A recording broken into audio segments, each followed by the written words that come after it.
కారం రంగు రుచితో ఉంటుంది. ఆచి మిరపపొడి అదరగొట్టే కారం రంగు రుచి. రాజకీయంగా కుటుంబ పరంగా తనకు ఇబ్బందులు రావడానికి కారణమేంటో బీఆర్ఎస్ ఎమ్మెల్సీ కవితకు తెలిసిపోయిందా? సమస్యకు మూలం ఎక్కడుందో ఆమె కనుక్కున్నారా? అందుకు విరుగుడు కూడా మొదలుపెట్టేశారా? ప్రస్తుతం జరుగుతున్న కార్యక్రమాలు పూర్తయితే ఇక తన మునుపటి పొజిషన్ వచ్చేస్తుందని ఆమె ధీమాగా ఉన్నారా? ఇంతకీ సమస్యల పరిష్కారం కోసం ఏం చేస్తున్నారు కవిత? బీఆర్ఎస్ అధ్యక్షుడు కేసీఆర్ కుమార్తె పార్టీ ఎమ్మెల్సీ కవిత మాటలు చేతలు ఇప్పుడు తెలంగాణ పొలిటికల్ సర్కిల్స్ లో హాట్ టాపిక్. ఇంటా బయట రకరకాల ఇబ్బందులతో సతమతమవుతున్నారు ఆమె. అది స్వయంకృతమా లేక పరిస్థితుల ప్రభావమా అన్న విషయాన్ని పక్కన పెడితే ప్రెజెంట్ తన సమస్యలకు విరుగుడు కనుక్కునే పనిలో బిజీగా ఉన్నారట కవిత. అన్నతో పోలిక పోటీ, తండ్రికి తనకు మధ్య గ్యాప్ రావటం, ఎక్కడికెళ్లినా బీఆర్ఎస్ శ్రేణులు గతంలో లాగా ఆదరించకుండా ముఖం చాటేయటం, అన్నింటికి మించి ఢిల్లీ లిక్కర్ స్కామ్ లో తాను ఇరుక్కోవటం, ఇలా సమస్యలన్నీ చుట్టుముట్టి ఉక్కిరి బిక్కిరి చేయడానికి వాస్తు దోషమే ప్రధాన కారణమని భావిస్తున్నారట. ముందు తన ఇంటి వాస్తుని సెట్ చేస్తే తర్వాత సమస్యలన్నీ వాటంతటవే సెట్ అయిపోతాయని కవిత నమ్ముతున్నట్టు చెప్తున్నాయి ఆమె సన్నిహిత వర్గాలు.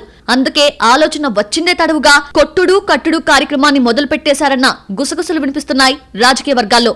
గతంలో ఎంపీగా ఉన్నప్పుడు హైదరాబాద్ గాంధీనగర్లోని అపార్ట్మెంట్లో ఉండేవారు కవిత. ఆ క్రమంలోనే 2018 అసెంబ్లీ ఎన్నికల సమయంలో ఆమెకు సరైన నివాసం లేదన్నది కూడా ప్రచారాంశమైంది. ఆ తర్వాత బంజారాహిల్స్ నందీనగర్లో సొంత ఇండిపెండెంట్ హౌస్ కట్టుకున్నారు కవిత. అక్కడే తేడా కొట్టిందన్నది ప్రెజెంట్ ఆమె నమ్మకంగా తెలుస్తోంది. కొత్త ఇంట్లోకి వెళ్లిన నాటి నుంచి ఏదీ కలిసి రాలేదని అభిప్రాయపడుతున్నారట. దాదాపు 2 ఏళ్ల పాటు దగ్గరుండి ఎంతో ఇష్టంగా కట్టించుకున్న ఇంట్లోకి వెళ్లాక అక్కకు ఇబ్బందులు మొదలయ్యాయని చెబుతూ ఉంటారు ఆమె అనుచరులు. కొత్త ఇంట్లోకొచ్చిన నాటి నుంచి ఈడీ, సిబిఐ కేసులతో సతమతమయ్యారన్నది వాళ్ల వాదన. అలా నందీనగర్ ఇంట్లో ఉన్న సమయంలోనే ఈడీ అధికారులు అరెస్ట్ చేసి ఢిల్లీ తీసుకెళ్లారు. ఆ తర్వాత దాదాపు 6 నెలల పాటు జైల్లో ఉన్న కవిత బెయిల్ మీద బయటకొచ్చాక అదే ఇంట్లో ఉంటున్నారు.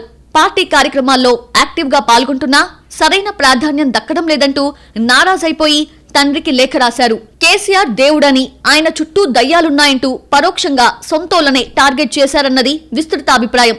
ఇక ఆ తర్వాత నుంచి కవిత పరిస్థితి పెనం మీద నుంచి పొయ్యిలో పడ్డట్టయిందంటారు రాజకీయ పరిశీలకులు.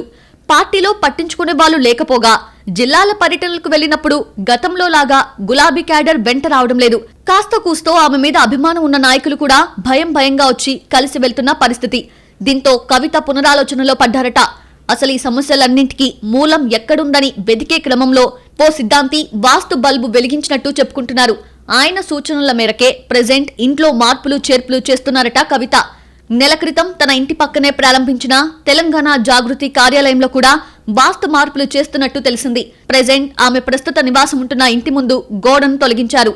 ఈ మధ్యనే పూజా కార్యక్రమాలు పూర్తి చేసి మొదలుపెట్టిన జాగృతి కార్యాలయం ఎంట్రన్స్ కూడా పక్కకు మార్చారు. ఇక ఇంటి ప్రధాన ద్వారం స్థానాన్ని కూడా మార్చబోతున్నట్టు తెలిసింది.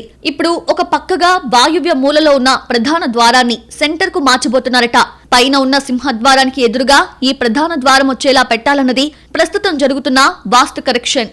అలాగే ఇంట్లో నుంచి జాగృతి కార్యాలయంలోకి వెళ్లడానికి కూడా ప్రత్యేక ద్వారాన్ని ఏర్పాటు చేస్తున్నారు. రాబోయే శ్రావణ మాసంలోపు ఈ వాస్తు మార్పులన్నీ పూర్తి చేయాలని ఆదేశించారట కవిత. ప్రస్తుతం తనకు బ్యాడ్ టైం నడుస్తోందని, త్వరలో మంచి రోజులొస్తాయని సన్నిహితులతో అంటున్నారట ఎమ్మెల్సీ. అప్పటికల్లా వాస్తు మార్పులతో రెడీగా ఉంటే ఇక తన పొలిటికల్ కెరియర్ కి తిరుగుండదని భావిస్తున్నట్టు సమాచారం.